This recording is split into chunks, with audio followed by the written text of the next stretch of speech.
Stand Up Nangis ditulis oleh Dahlan Iskan, sang begawan media, mantan Menteri Negara BUMN. Dibaca dari cowasjp.com.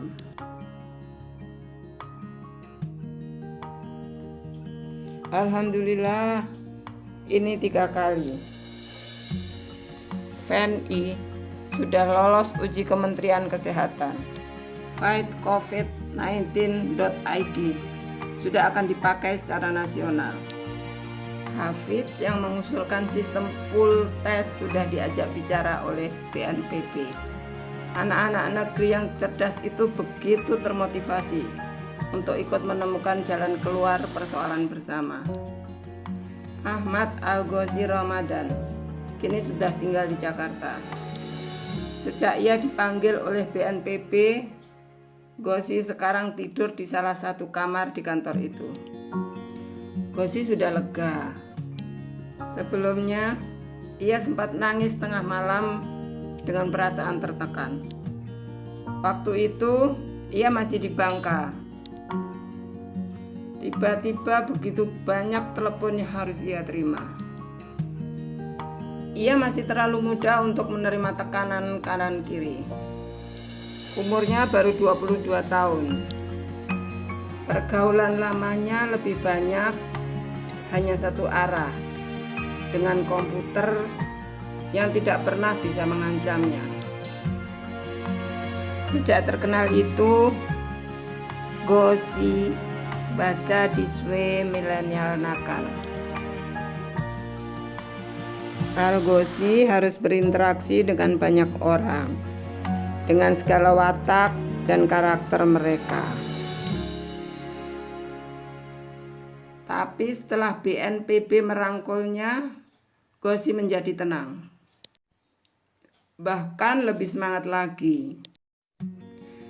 Tidak pernah lagi ia curhat tengah malam, yang isi curhat itu baru bisa saya baca saat sahur.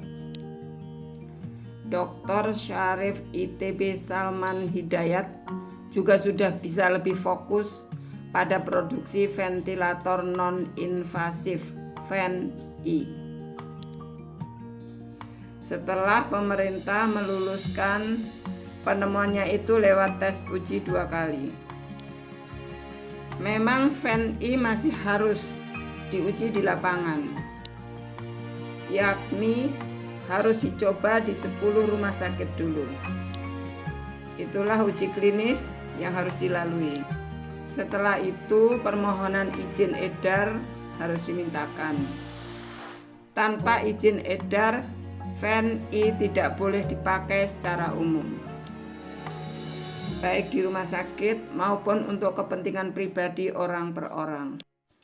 Padahal banyak orang yang tidak terkena corona pun ingin meningkatkan daya serap oksigen di tubuh mereka agar lebih sehat. Toh harganya tidak mahal, sekitar 12,5 juta rupiah. Katakanlah sampai 15 juta. Apalagi di rumah bisa dipakai bergantian, suami dan istri. Bahwa Ghazi sudah tidak nangis tengah malam berarti jiwanya sudah semakin kuat. Apalagi pada dasarnya dia bukan hanya milenial nakal, ia juga seorang humoris.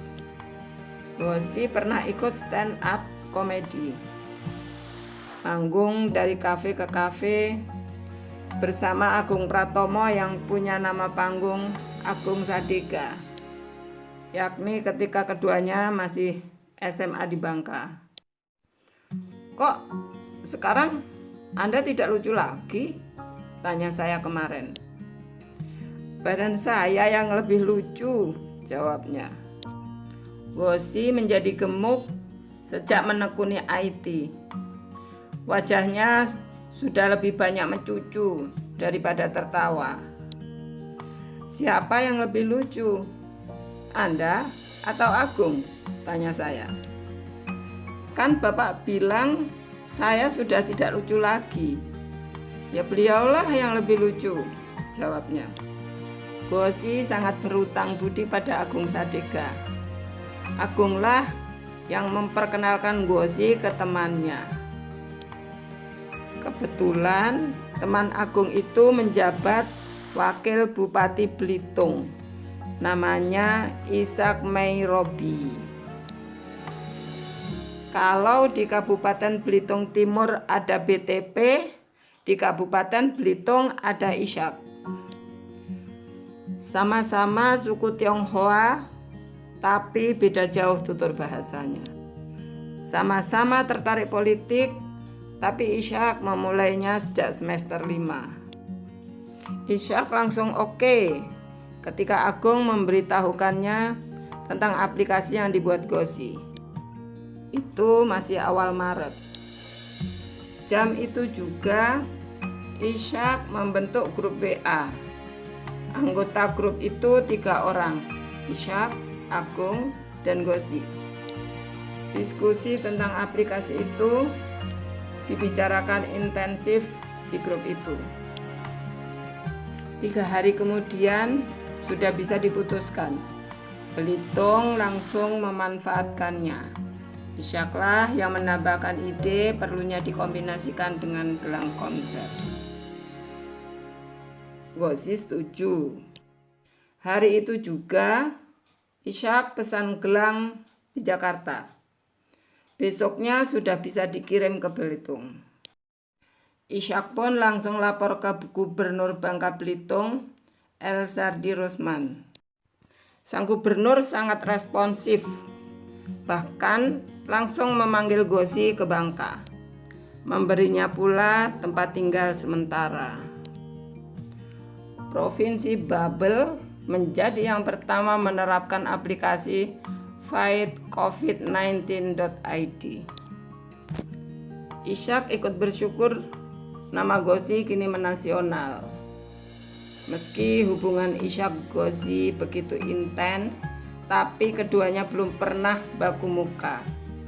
Gosi belum sempat ke Belitung. Inilah zaman baru membuat keputusan penting lewat serba online. Hanya saja keadaan cepat berubah.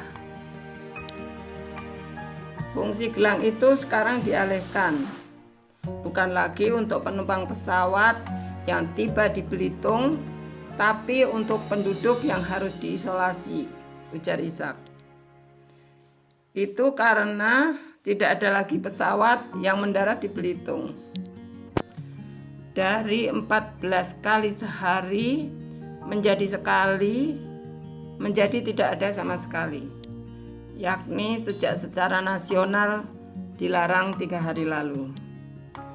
Aplikasi Gosi tetap besar manfaatnya, ujar Ishak yang sejak masih mahasiswa sudah jadi tokoh nasional, yakni sejak masih berumur 22 tahun.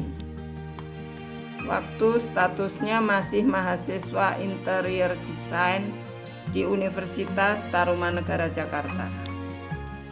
Ishaklah yang waktu itu menjadi salah satu pendiri Himpunan Mahasiswa Tionghoa Indonesia.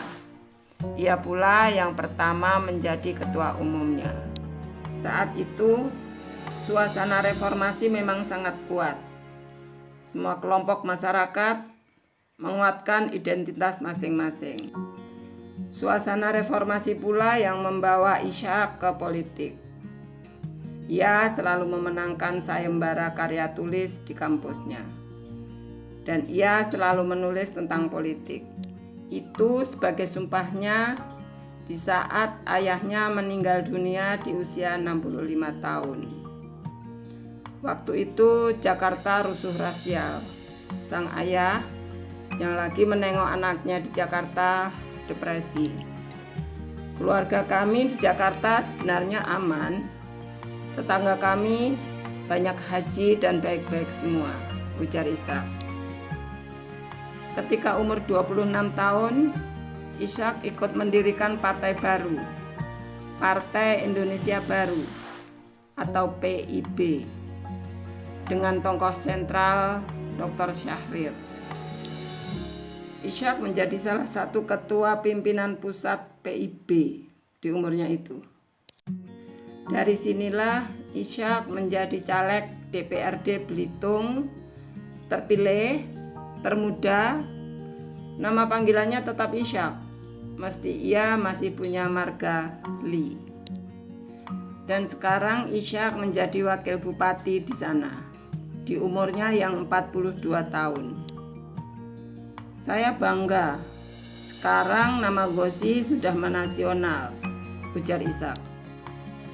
Di BNPB, Gossi tetap dengan kebiasaannya, ngalong. Seperti kalong, tidak tidur sepanjang malam. Begitulah umumnya anak muda IT. Gossi baru tidur jam 6 pagi atau 1 jam kemudian. Ketika orang normal mulai masuk kantor, barulah Gossi tidur. Sampai jam 11 siang, lalu kerja lagi sepanjang sore dan malam. Ia juga bisa menerima kenyataan. Oleh BNPB, nama aplikasinya akan diubah. Pada saatnya, nanti akan diluncurkan nama baru Bersatu Lawan COVID.id. Yang penting, jangan nangis-nangis lagi ya Gossi, gak lucu. Terima kasih sudah bersedia mendengarkan video ini, semoga bermanfaat. Jangan lupa subscribe, klik lonceng, like, komen, dan share.